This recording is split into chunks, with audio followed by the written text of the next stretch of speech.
On va faire notre compile. La compile du morning avec ce matin les objets d'occasion. Vous avez déjà acheté des objets d'occasion? Moi je déteste acheter les objets d'occasion. Ah ouais? Pourquoi? Parce qu'il y en a d'autres qui les ont portés quoi. Ah ouais, ça me dégoûte. Ouais.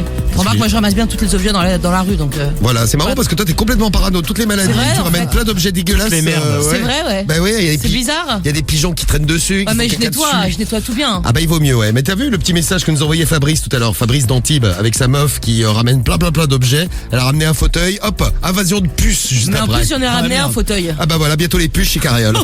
ça va être sympa, ça nous fera des trucs à raconter, c'est sympa. Bon, on va faire notre compile. Rémi, spécialiste des objets d'occasion. Rémi, propriétaire de plusieurs brouettes qu'il a récupérées dans des foires à pas tout. que, brouettiste. Pas que. Tu as également des espèces de pots que tu as récupérées. J'ai un super bro à lait, c'est marqué Paris 1900 dessus. c'est Allez, cool. Paris 1900. Paris dessus. 1900, Le madame. truc date de 1900, t'imagines? Ouais, c'est cool. Bon, mais justement, ils ont acheté un objet d'occasion et ils ont eu une drôle de surprise. C'est notre compile du morning, on est à fond sur l'actu. C'est la compile du morning d'Adi Full sur Skyrock. Ah bah, je suis d'accord avec Karim qui nous envoie un message. Trop de microbes sur les objets d'occasion. Ouais, moi aussi.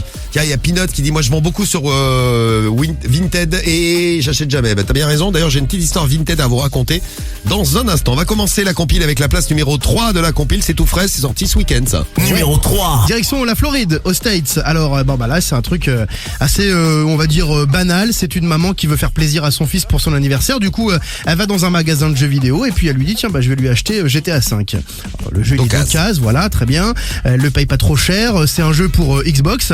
Et elle le ramène à la maison. Le gamin, il a 11 ans. Il est tout content de voir sa petite boîte de jeu. Et quand il ouvre pour prendre le disque et jouer avec, et ben là, il voit un paquet dedans. Il dit, mais c'est quoi ça? Il commence à regarder, à fouiller, à l'ouvrir.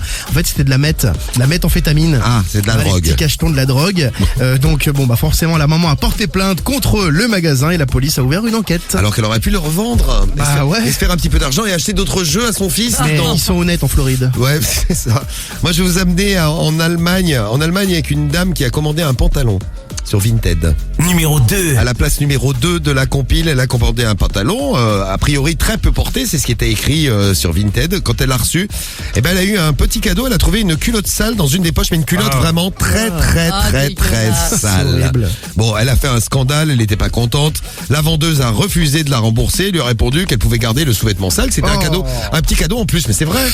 Elle a raison, la vendeuse. Ah ouais Un petit cadeau bonus, une petite culotte. Et je lui ai dit, vous avez compris pourquoi j'achète jamais sur Vinted? Ouais, T'as maintenant raison, oui. Ouais, il y en a plein qui achètent sur Vinted. Merci pour les messages que vous nous avez laissés. Moi, j'ai jamais eu une mauvaise surprise avec Vinted. Tant mieux. Si t'en as une, tu nous fais signe. C'est Anne-Mel qui nous laisse un message sur l'appli Skyrock. Et là, on file à Montélimar pour la place numéro 1. Numéro 1. Ouais, on parle souvent dans l'actu, vous savez, de ces camions, pas la plupart du temps espagnols, qui sont interpellés sur les autoroutes et qui transportent de la drogue. Alors quand ça arrive, du cannabis. Alors quand ça arrive, forcément, les douanes saisissent le camion, ils le gardent pendant quelques temps et puis à un moment donné, le camion, faut bien qu'il soit vendu. Donc, un camion où 240 kilos de résine de cannabis avait été saisi au péage de Saint-Jean-de-Védas sur l'autoroute A9 a été vendu aux enchères. Alors, le gérant d'un garage qui se dit, tiens, je vais l'acheter, il flaire la bonne affaire. Ouais. Il achète le camion pour s'en servir pour sa société. Puis, il le démonte pour le rebricoler un peu. Et là, il retrouve 95 kilos, c'est pas rien, de cannabis qui était caché dans l'armature métallique de ce camion.